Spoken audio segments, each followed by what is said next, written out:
दोस्तों, welcome to current affairs. Now recently Sri Lanka के president Ranil Wickremesinghe 2 दिन की विजिट करने के लिए आए हैं। पीएम मोदी ने वेलकम किया श्रीलंकन प्रेसिडेंट का। इस विजिट के दौरान पीएम नरेंद्र मोदी जी ने कहा कि इंडिया और श्रीलंका के बीच एक पेट्रोलियम पाइपलाइन कैसे बना पाए उसके बारे में बातचीत कर रहे हैं और साथ ही में एक लैंड ब्रिज कैसे बना सकते हैं दोनों कंट्रीज के बीच में, उसके बारे में भी स्टडी करेंगे ताकि इकोनॉमिक टाइज बढ़े। तो यहाँ पर आप मिंट का आर्टिकल देख सकते हैं, India Sri Lanka to explore petroleum line land bridge to boost economic ties. तो इंडिया दोनों प्रोजेक्ट्स में बहुत इंटरेस्टेड है। एक ब्रिज जो इंडिया श्रीलंका को कनेक्ट करता है और एक पाइपलाइन जिससे फ्यूचर में श्रीलंका को पेट्रोलियम रिलेटेड प्रोडक्ट्स अगर परचेज करने हैं तो कार्गो की आवश्यकता नहीं होगी, डायरेक्टली पाइपलाइन से ये लोग परचेज कर पाएंगे। इससे इंडिया श्रीलंका के रिलेशंस में बहुत ज्यादा इंप्रूव देखने को मिलेगा। तो इस वीडियो में हम काफी कुछ डिस्कस करेंगे, सो इस वीडियो को एंड तक जरूर देखिएगा। और आपने अभी तक हमारे चैनल को सब्सक्राइब नहीं किया है तो जरूर से सब्सक्राइब कर लीजिएगा ताकि हमारे वीडियो की लेटेस्ट नोटिफिकेशन आप सभी को सबसे पहले मिल सके।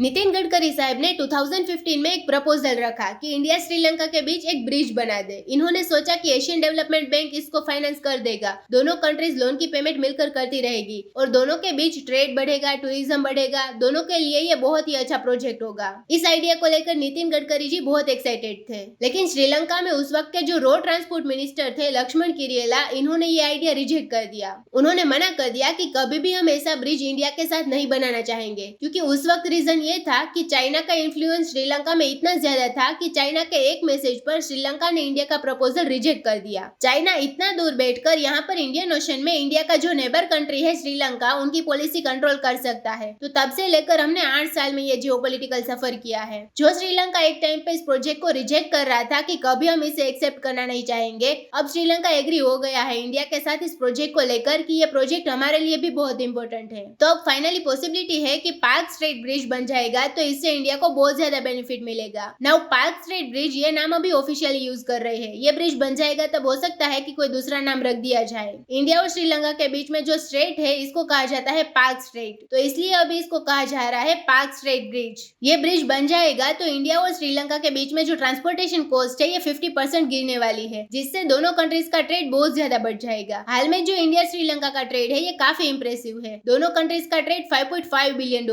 है। उसके अलावा श्रीलंका में जो इकोनॉमिक क्राइसिस आया, इंडिया ने हेल्प करी श्रीलंका के रिकवर करने में, तो इस सब की वजह से अब ये लोग रेडी है ये मेगा प्रोजेक्ट्स के लिए। और जब ये ब्रिज बनकर रेडी हो गया, पाइपलाइन बन गई, तब इंडिया श्रीलंका का ट्रेड $10 बिलियन तक जा सकता है। और इसमें सबसे ज्यादा फायदा इंडिया को होगा, क्योंकि ज्यादातर एक्सपोर्ट्स इंडिया का जा रहा होगा श्रीलंका में। एक और बात बता दूं, इस प्रोजेक्ट से बिम्स्टेक भी और ज्यादा स्ट्रॉन्ग और कनेक्टेड हो जाएगा। बिम्स्टेक आपको पता होगा, bay of Bengal initiative for multi sectoral technical and economic cooperation, जहाँ पर Bangladesh, Bhutan, Nepal, Sri Lanka, Myanmar, Thailand, India देखने को मिलेंगे। नव थाईलैंड, म्यांमार के साथ हम रोड कनेक्टिविटी कर लेंगे, बांग्लादेश के साथ हमारी रेल कनेक्टिविटी बन चुकी है, भूटान, नेपाल के साथ भी कनेक्टिविटी बढ़ रही है। श्रीलंका एक ही अकेला कंट्री था जिसके साथ इंडिया का कोई प्रॉपर कनेक्टिविटी प्रोजेक्ट नहीं था। एक बार जब ये ब्रिज बन जाएगा तब बिम्स्टेक के सारे कंट्रीज इंफ्रास्ट्रक्चर के साथ कनेक्टेड होंगे। और श्रीलंका स्पेशल कंट्री इसलिए बन सकता है क्योंकि ये इंडियन करेंसी को एक फॉरेन करेंसी डेजिग्नेट कर चुका है। मतलब कि इंडियन टूरिस्ट अगर श्रीलंका में जाते हैं तो वो इंडियन रूपी में भी पे कर सकते हैं। वैसे एक इंडियन रूपी के बदले 4 श्रीलंकन रुपीज मिलेंगे। श्रीलंका की करेंसी पिछले कुछ सालों में बहुत ही ज्यादा डिप्रिशिएट हुई है। अब सबको क्वेश्चन होगा कि इंडिया और श्रीलंका के बीच ये प्रोजेक्ट्स बनेंगे तो राम सेतु का क्या होगा।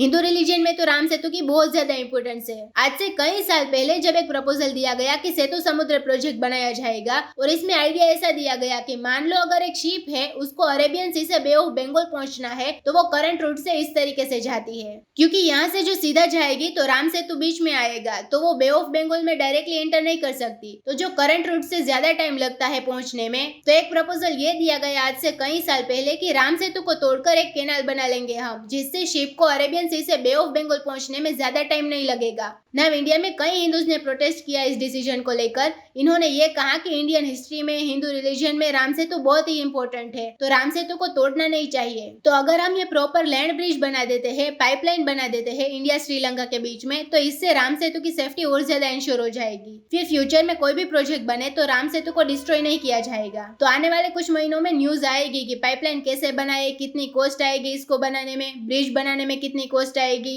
तो ये प्रोजेक्ट इंडिया और श्रीलंका दोनों के लिए बहुत इंपॉर्टेंट रहेगा। तो दोस्तों, इसी नोट के साथ वीडियो करते हैं खत्म। उम्मीद है यहाँ पे आपको काफी कुछ जानने को मिला होगा। Thank you for listening.